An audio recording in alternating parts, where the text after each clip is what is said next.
I love crochet, I love Christmas, and I love bringing the two together. Here are some of my favorite ways to use crochet to decorate for Christmas.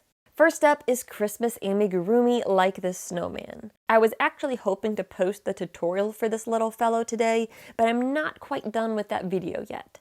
So in the meantime, I figured we could look at some crochet Christmas decor. I have a tutorial for a very similar snowman already posted from a few years back. That one is worked in double crochet stitches, and the reason why I do that is explained in the video.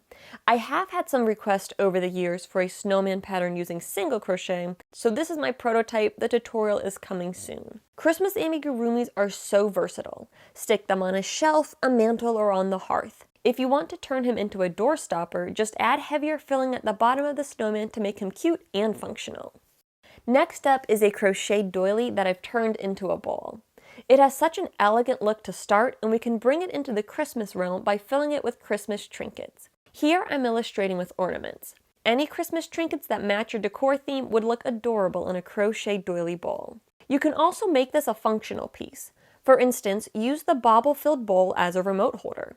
Another idea is to fill the bowl with candy. Since I used a doily pattern that is classic and classy, it can pair well with a number of Christmas themes. I starched the doily to make it stiff and hold the bowl shape.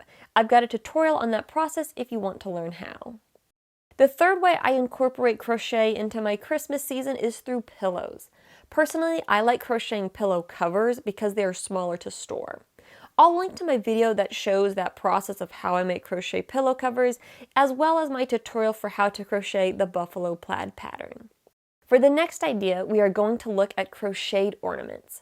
A quick search here on YouTube will pull up dozens of adorable ideas. Some of my favorite crochet ornaments are these angels, snowflakes, and stockings. For the angels and snowflakes, I followed vintage patterns from my great-grandmother.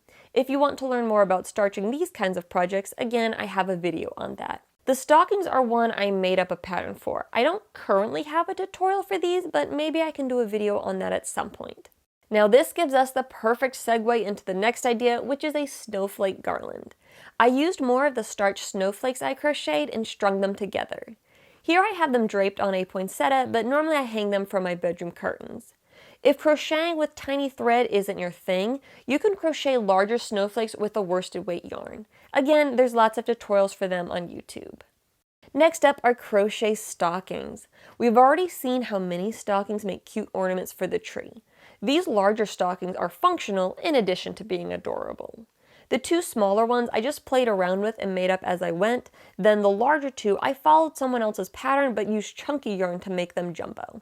I'll link to that pattern down below in the description. Also, I had the sudden inspiration while filming, how cute would crochet stockings be as hot pads during the holiday season? Seeing them on the table made me think of that, and I think it could be a fun way to add extra functionality to your crochet Christmas pieces. The last thing I want to share is this festive Merry Christmas banner. I recently shared a tutorial for this project, and it also has a non-crochet option if you want to opt for that look. What's fun with this is you don't have to stick with just the phrase Merry Christmas. You can make your banner say whatever you want. If you're covering a larger space, you can use a longer phrase, or if the space you want to decorate is small, try just one word like joy or peace. I hope you had fun seeing how I used crochet to decorate for Christmas. Do you have a favorite way to use crochet for Christmas? Please share in the comments. Also, happy Thanksgiving. I am so thankful for each and every one of y'all. Okay, I can't not say something about this poinsettia. Honestly, she stole the show here. Only $15 at Costco, not too bad. She is giant and thriving. She's a beaut, Clark.